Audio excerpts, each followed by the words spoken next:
1, 2, 3, come on.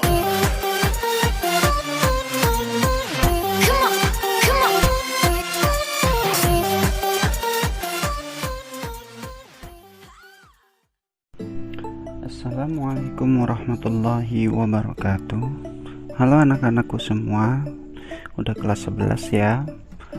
Alhamdulillah kita bertemu lagi pada kesempatan kali ini, yaitu belajar secara daring pada mata pelajaran usul fikih di Madrasah Aliyah Negeri 1 Tangerang. Baik, kali ini kita akan membahas jinayat, qisas, diyat, dan kafarat. Yang pertama, sebelum kita memahami atau menjabarkan lebih jauh tentang jinayat dan lain-lain, maka kita harus mengetahui peta konsepnya dahulu ya. Peta konsep jinayat, yaitu jinayat ini adalah pidana ya. Pidana terbagi dua, jinayat terbagi dua, yaitu pembunuhan dan penganiayaan. Pembunuhan dan penganiayaan ini hukumannya adalah yang pertama qisas, diyat, dan kafarat. Penganiayaan pun sama, yaitu hukumannya adalah dengan qisas, diyat, dan kafarat. Lalu pembunuhan secara etimologi dalam bahasa Arab, pembunuhan diungkapkan dengan kata al-qatlu. Pelakunya disebut al-qatil, sedangkan korbannya disebut al-maqtul. Pidana pembunuhan dalam pembahasan fikih diistilahkan jinayat 'alan nafsi. Dan secara terminologi, pembunuhan adalah perbuatan seseorang yang mengakibatkan hilangnya nyawa orang lain. Dalil tentang larangan membunuh. A'udzu billahi minasy syaithanir rajim. Bismillahirrahmanirrahim. Wala taqtulun nafsallati harramallahu illa bil haqq. Dan janganlah kamu membunuh jiwa yang diharamkan Allah, yaitu membunuhnya, melainkan dengan suatu alasan yang benar. Quran Surat Al-Isra ayat 33. Lalu macam-macam pembunuhan. Yang pertama adalah pembunuhan sengaja atau qatlul amdi. Yang kedua, pembunuhan seperti atau menyerupai sengaja atau qatlu syibhil amdi. Dan yang terakhir adalah pembunuhan tersalah atau keliru, yaitu qatlul khata'. Pembunuhan sengaja atau qatlul amdi yaitu pembunuhan yang dilakukan oleh seorang mukallaf secara sengaja terhadap orang yang terpelihara darahnya, orang yang dilindungi secara syariat, dengan menggunakan alat yang mematikan maupun alat berat atau mustaqbal. Hukumannya adalah, yang pertama adalah qisas jika keluarga korban tidak memaafkan. Yang kedua, membayar diyat mughalladhah yang diambilkan dari harta pelaku jika dimaafkan keluarga korban dan dibayar secara tunai.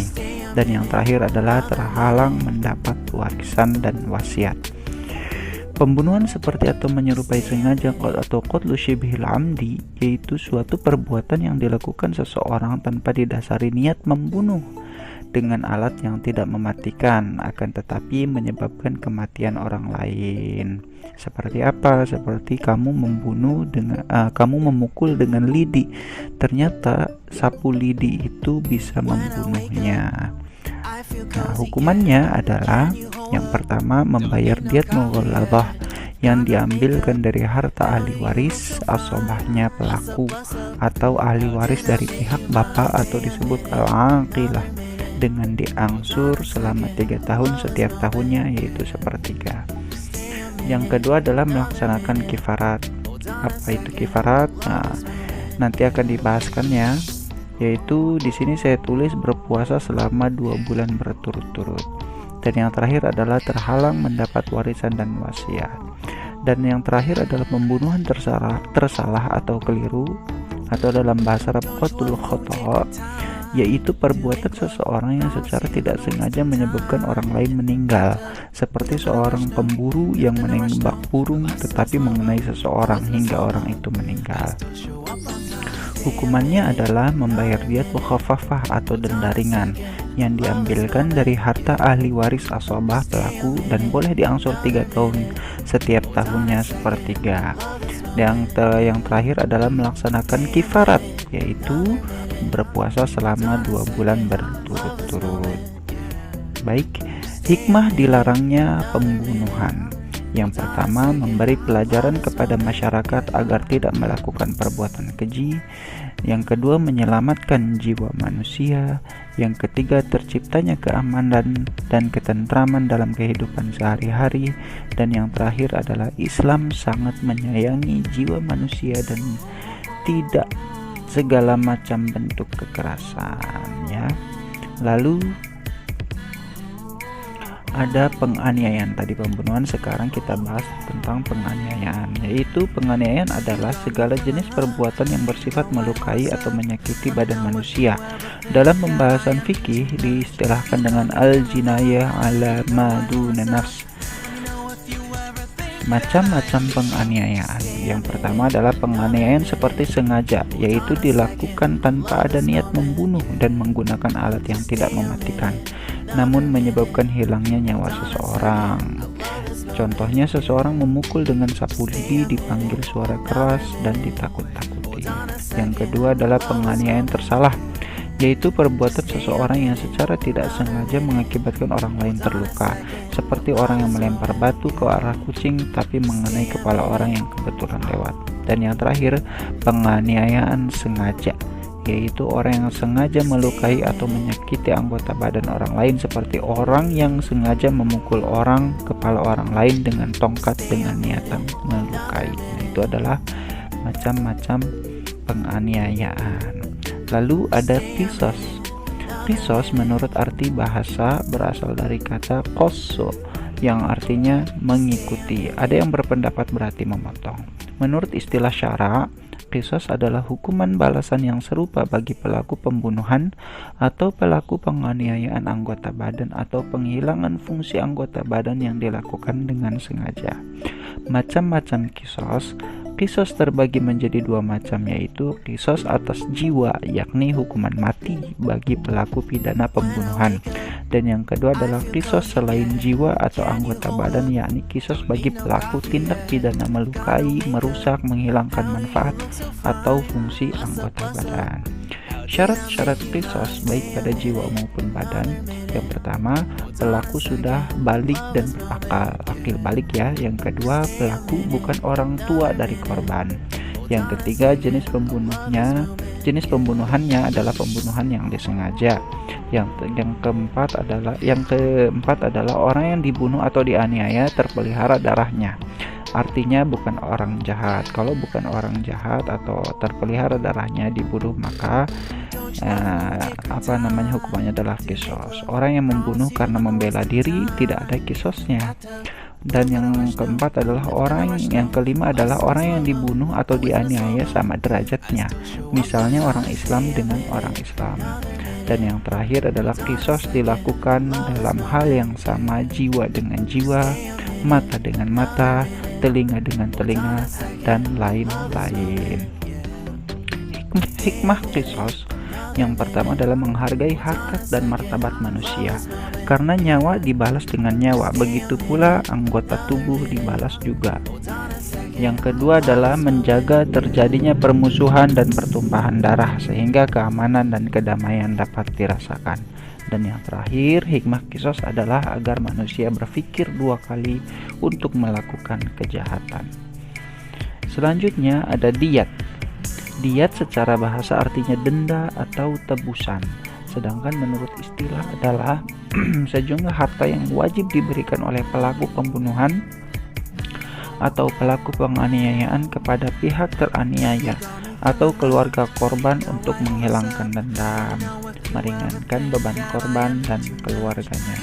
Sebab-sebab membayar diyat: yang pertama, pembunuhan sengaja yang pelakunya dimaafkan oleh keluarga korban. Yang kedua, pembunuh lari namun sudah diketahui identitasnya. Dalam hal ini, diyat dibebankan kepada ahli waris atau keluarganya. Yang ketiga, pembunuhan seperti sengaja atau qatlu syibhil amd Yang keempat adalah pembunuhan tersalah atau qatlul khata'. Yang kelima adalah qisas, sulit dilaksanakan. Ini terjadi pada tindak pidana yang terkait dengan melukai anggota badan atau menghilangkan fungsinya, atau jinayah ala maduna nafsi. Macam-macam diat. Diat mughalladhah yaitu denda berat, yaitu diatnya atau hukumannya adalah membayar 100 ekor unta, terdiri dari 30 ekor hiqah, 30 ekor jaz'ah, dan 40 ekor khilfah.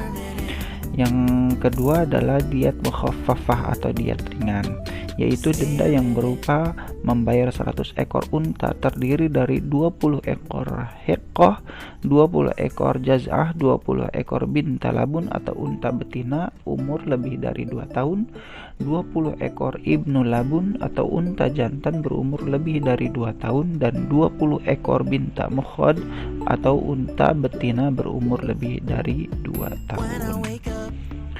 Selanjutnya ada hikmah diat.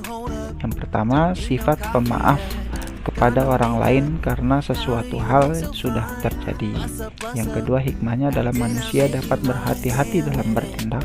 Yang ketiga adalah menjunjung tinggi terhadap perlindungan jiwa dan raga. Lalu ada kifarat. Nah, kifarat di sini secara bahasa ialah tertutup atau terselubung. Menurut istilah berarti tebusan atau denda yang wajib dibayar oleh seseorang karena telah melakukan perbuatan yang dilarang oleh Allah Subhanahu wa taala. Adapun kifarat karena melakukan pembunuhan adalah memerdekakan hamba sahaya yang beriman. Jika tidak mampu, maka berpuasa 2 bulan berturut-turut sebagaimana firman Allah Subhanahu wa taala dalam Quran surat An-Nisa ayat 92.